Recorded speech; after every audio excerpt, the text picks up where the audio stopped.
제가 보여드릴 영상은 일반적으로 초경량 무인 멀티콥터 조종 자격을 취득을 하실 때 많은 분들이 고민을 합니다. 어떻게 해야 내가 더 조종을 잘할 수 있을까? 그래서 토이 드론 같은 걸 구입을 하셔서 연습하시는 분들도 많이 있는데, 사실 수많은 교육원의 교관분들은 이 토이 드론을 이용해서 교육을 하는 걸 권하지 않습니다. 저 역시 같은 입장이고요.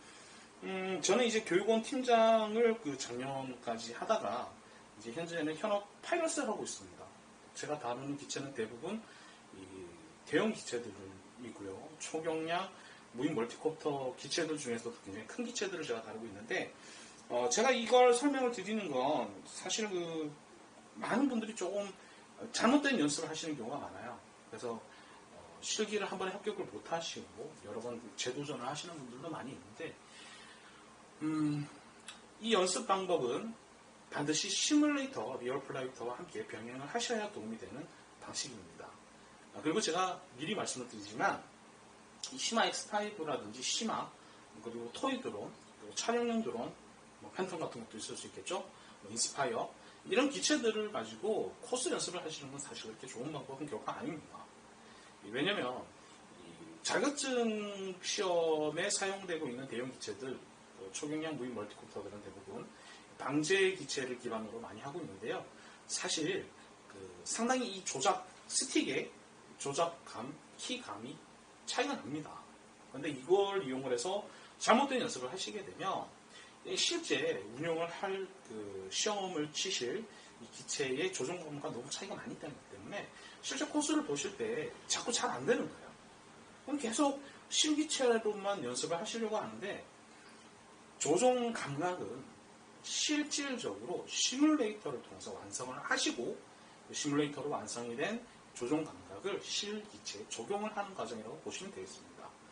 실제 비행기의 조종 기술을 익히실 때는 실 비행기를 이용을 해서 비행을 하는 시간도 물론 많이 있지만, 이렇게 시뮬레이터라든지 별도의 간단한 연습 도구를 이용을 하는 경우도 많이 존재합니다. 그리고 실질적으로 시뮬레이터를 굉장히 오랜 시간을 하는데, 이상하게 이 초경량 무인 멀티콥터 조종 자격을 취득하시려고 하시는 분들은 시뮬레이터를 별로 좋아하지 않아요. 그래서 별로 좋은 현상은 아닌데, 꼭 아셔야 됩니다. X5 같은 걸 이용을 해서 연습하실 때 가장 효과적인 연습 방법, 물론 이건 제가 교육원을 팀장으로 있을 때 이야기인데 개별적으로 다 차이가 있을 수는 있기 때문에 정답이라고 할 수는 없지만 가장 효과가 좋았던 방법 중에 하나를 여러분께 설명드리겠습니다.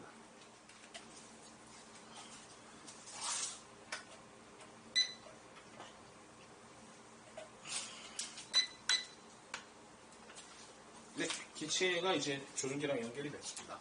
이 조종기 파지법은 여러 가지가 존재하는데, 지금은 파지법은 따로 설명을 드리지는 않고요.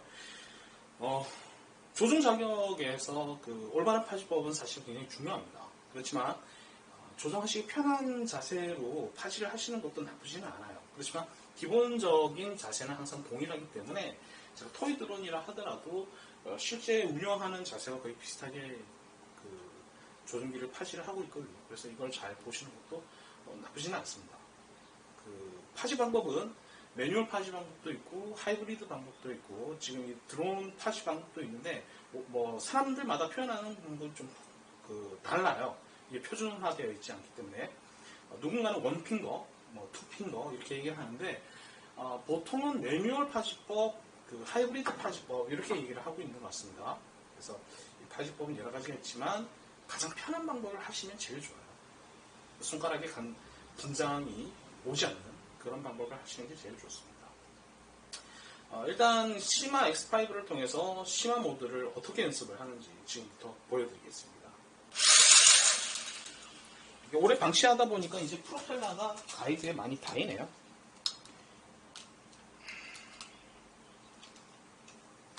그래서 뭐든 관리를 꾸준히 하시는 게 중요합니다. 시동 걸고, 이 시마 모드의 핵심은 이륙을 하며 기준고도까지 기체를 올리는 게 중요합니다. 이 기준고도는 사람의 눈높이, 그래서 한 이 정도 높이가 제일 좋은데요. 이 시마 모드를 통해서 연습을 하시는 방법은 기체를 호버링을 유지를 하는 겁니다. 이 호버링을 유지를 하는 거, 기체를 이륙을 시킨 의자, 보통은 플라스틱 의자나 이렇게 나무 의자가 있으셔도 되고요. 이 작은 의자를 사용을 하는데 의자가 없으면 이 정도 사이즈의 종이 박스를 만드셔도 됩니다. 이 착륙은 이렇게 시마 모드라고 해서 지면이 아니라 이렇게 지면보다 조금 높은 작은 의자나 종이 박스 위에서 이륙을 시키고요. 이륙을 시킨 뒤에는 반드시 이렇게 호버링을 유지를 하시는데, 호버링은 이 박스나 종이 상자나 의자를 기준으로 봤을 때 가로 세로 1m를 벗어나지 않는 게 중요합니다. 그래서 벗어나지 않고 기체의 고도 변화가 없이 일정하게 유지를 할 수 있게끔 계속 기체를 잡고 있으셔야 되고요. 약 1분 정도 이 상태를 유지를 하시다가 어느 정도 안정적으로 유지가 됐으면 다시 이렇게 착륙을 시키시면 돼요. 1분 이상 오버링을 하시면 오히려 역효과가 있습니다.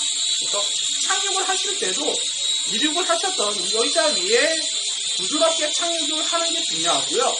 보시는 것처럼 착륙을 할 때 기체가 옆으로 이렇게 흐르는 걸 보실 수가 있는데, 시마 X5도 지면 효과가 있기 때문에 보시는 것처럼 의자나 박스를 세워놓게 되면 기체가 옆으로 흐르는 걸 보실 수가 있습니다.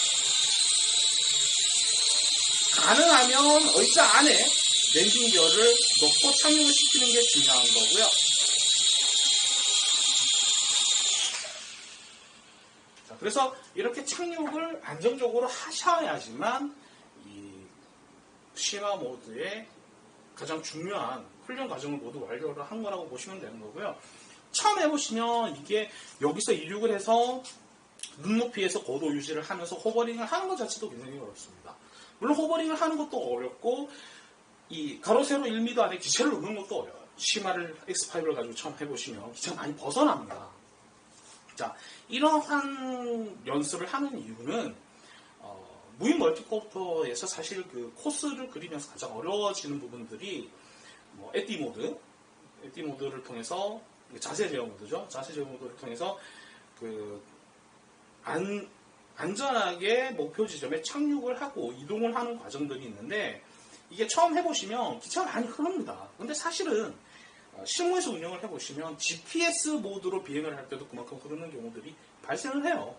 그래서 실제로 자격증을 따고 교관 과정을 거치고 해서 비행 시간이 100시간, 150시간, 200시간, 250시간 그 이상이 되게 되면 사실은 에띠 모드로 비행하는 게 그렇게 어렵지는 또 않아요, 사실 의외로. 근데 처음 조종 자격을 하실 때는 굉장히 긴장이 되기도 하고, 그 큰 기체가 이렇게 흘러다니기 시작을 하면 사실 제어가 잘 되지 않습니다.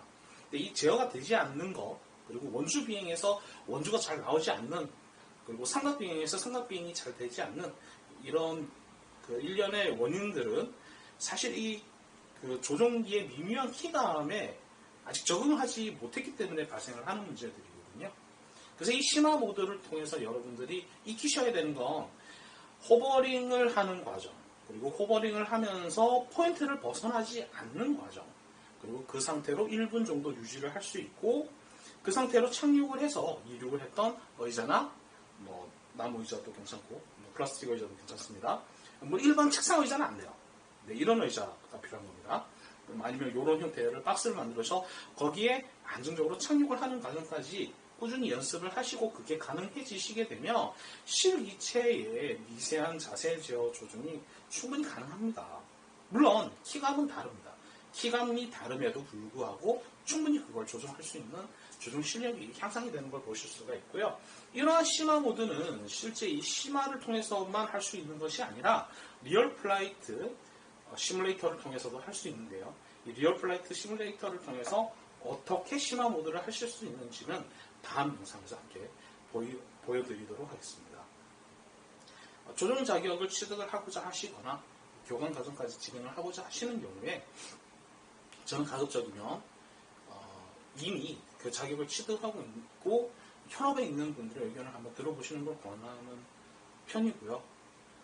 사실 어떤 부분에서는 현재 여러분들이 이 과정에 진입을 하고 도전을 하시기에는 조금 다소 늦은 감도 없지 않아 있을 수 있다는 점을 말씀드리고 싶습니다. 드론이라는 거 굉장히 밝은 미래를 갖고 있는 건 사실입니다.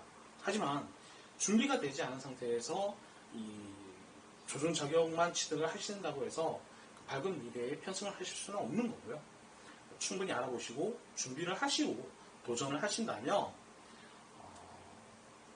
드론 파일럿이라든지 전문 파일럿이라든지 드론 제작 개발이라든지 세팅 운영을 할 수 있는 전문 요원으로도 충분히 가능성이 있을 뿐만 아니라 드론을 이용한 다양한 사업의 핵심 주역이 되실 수도 있습니다. 그래서 제가 말씀드리고 싶은 건 충분히 알아보시고 준비를 하시고 도전을 하시는 게 좋다라는 거죠.